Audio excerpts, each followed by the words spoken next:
Hello, hello, little droogies. Metal Matt here, and it's time for the Metal Matt podcast.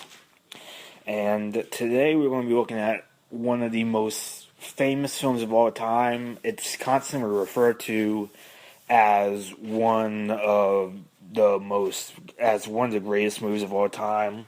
And it's also one of the most controversial films of all time.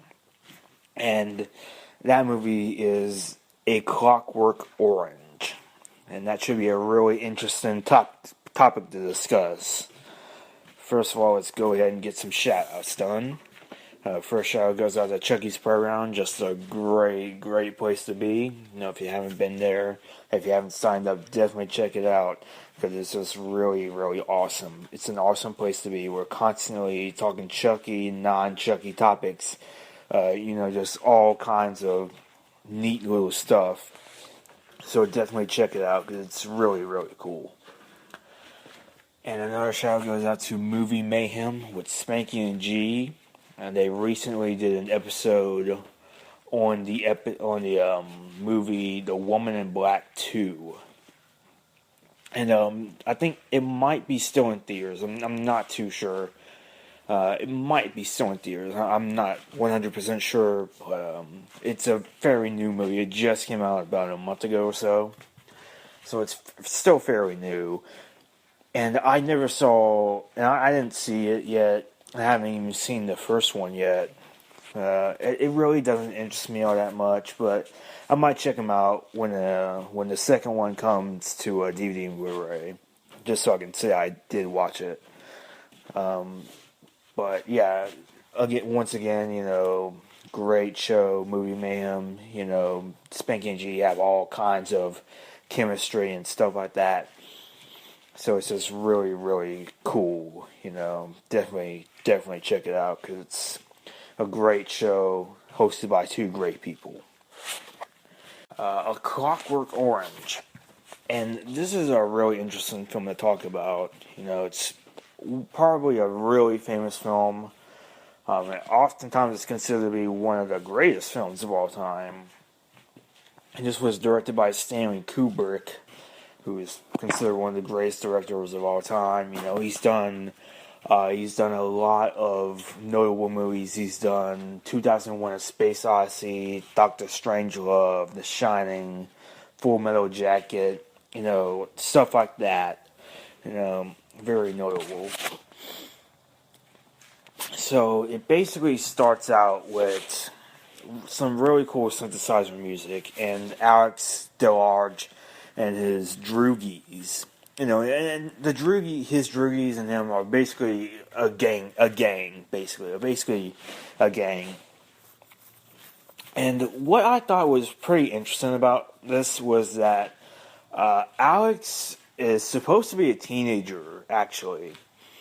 He's played by Malcolm McDowell, and he's been in a lot of stuff. And that's one thing I never really realized, was that the character was supposed to be like a teenager. I think in the film he's supposed to be around 18 or so. But then there's also a novel. The film was based on a novel, and he was even younger. He was like 15. So it's pretty interesting to think that a youngster would be doing all these crimes. But anyway, he goes out with his droogies, Georgie, Dim, and Pete. And every night they sort of get intoxicated at the kind of get drunk off of milk, and it's special kind of milk at the Corover Milk Bar, and it's Milk Plus. So laced with drugs, and they always engage in ultra violence.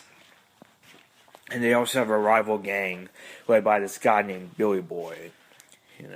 So they just attack people and raise all kinds of hell.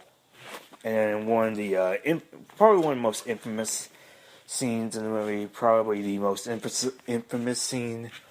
They go to the home of F. Alexander. They steal a car, a Durango 95 to be specific. And they go to the home of a writer, F. Alexander, who's writing a novel called A Clockwork Orange. So I think that's how the title comes about. And they beat Alexander. They pretty much cripple him, and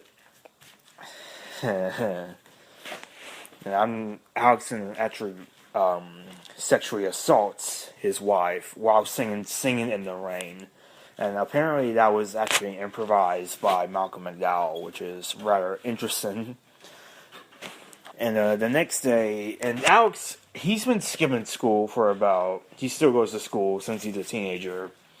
And his home is really cool. And that's one thing I have to say about the set design for this film. The set designs, the sets, they look pretty cool, but at the same time, you can kind of tell that it was done in the late 60s, early 70s. It sort of has that very kind of hippie, colorful kind of design to it. And it's supposed to take place in like near future, but it kind of gives off this vibe of 60s/70s to me. But it does look pretty cool. But anyway, like I was saying, he skipped school. I think it's been said that he skipped school for like a week or so. And his parents, it's never really said whether or not his parents actually know what he does at night. From what I gathered, they seem to be sort of oblivious to it. But he ends up being approached by his probation officer, and he actually ends up being aware of Alex's activities. And this probation officer, is pretty over the top. He's probably the most over the top actor in the film. And he's like, "This is the end of the line, yes." Like he says yes after freaking everything. Like everything, every sentence he says, he always seems to end with yes.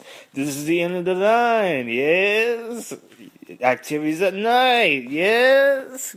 You know, he's always like that. But luckily he's not in the film very long. But, anyway, his droogs, they kind of express, they don't really like how Alex is the leader. Because sometimes Alex will kind of abuse them and stuff like that.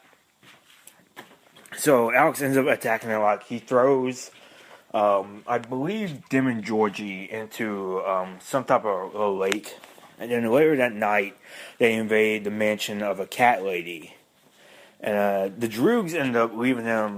They end up betraying him. They smash a bottle of milk over him, and they leave him to be captured by the police. He ends up smashing. Before that, he ended up smashing a statue, and he ended up killing the cat lady. And he's sentenced to 14 years for murder. And 2 years after that, they look for subjects for something called the Ludovico treatment or technique, and it's like aversion therapy and stuff like that. So, and it's pretty much reforming them. It's pretty much, they try to reform criminals in a very quick time span. And I think this is another really very famous, and it's been parodied a lot. They strap his eyes open, or they strap him to a chair, and they keep his eyelids open, like with these hooks. I'm really not sure exactly how it's done, but they force him to watch images of violence, and he becomes nauseated because they give him drugs, and that's why he gets so nauseated by drugs and all that stuff. And then it's set to a soundtrack by his favorite composer, Van Beethoven, Ludwig van. Oh, bliss in heaven. It was gorgeousness and gorgeosity. But, yeah, and the technique makes him sick when he hears that music. And after 2 weeks of this, he puts on this, the minister puts on this demonstration to prove that he's cured. And he can't fight, and he doesn't fight. He gets sick when he sees a topless woman, stuff like that. And it's just pretty interesting stuff. And he ends up getting released from prison. He finds that his possessions, they've all been confiscated. They've been taken away. as compensation for the victims that he's killed and beat up and stuff like that. And the parents pretty much kick him out. Well, they don't necessarily kick him out necessarily, but they do rent out his room to somebody else. So he really doesn't have any place to go. And he ends up getting assaulted by a homeless guy that he and the druggies beat up early on in the film. And then he's saved by two policemen. And then he's beat up by the two policemen who end up being Dim and Georgie. And so he goes to the home of Alexander. He happens to go to the home of Alexander. And Alexander doesn't recognize him because when he attacked Alexander and his wife, the druggies and him were wearing a mask. And it's sort of like this bird mask, kind of. Like a Pinocchio-like mask, you know. And, I don't know. I think he would have recognized his voice at first. I don't know. But either way, Alexander, you know, he invites him into his home, but then he overhears Alex singing in the rain. And that's how he kind of figures out that Alex was the attacker. And he ends up calling a couple of his friends, and he drugs Alex while he's eating dinner, and they play the Ninth Symphony of Beethoven really loud, like through like big speakers and stuff like that. And Alex attempts to commit suicide by jumping out a window. And the way that they film it is really cool. Like when he jumps out, it's from his point of view. So the camera gets hurled down to the ground. It's a pretty interesting little technique that they did there. And Alex wakes up in the hospital. He's not necessarily on the verge of death, but he is pretty badly injured. Both of his arms, both of his legs are in casts. His head's in a bandage. You know, he's pretty messed up. And he ends up, Alex, and it's discovered that he no longer gets violently ill to violence or sex or anything like that. And the minister comes and he apologizes to Alex. And the way that it kind of ends is that the government gets really scrutinized. They get really criticized because Alex attempts to commit suicide, and they blame it all on the Ludovico treatment, on the Ludovico technique. You know, they think that that's what made him try and commit suicide. So there's a lot of scrutiny on the government and on the minister.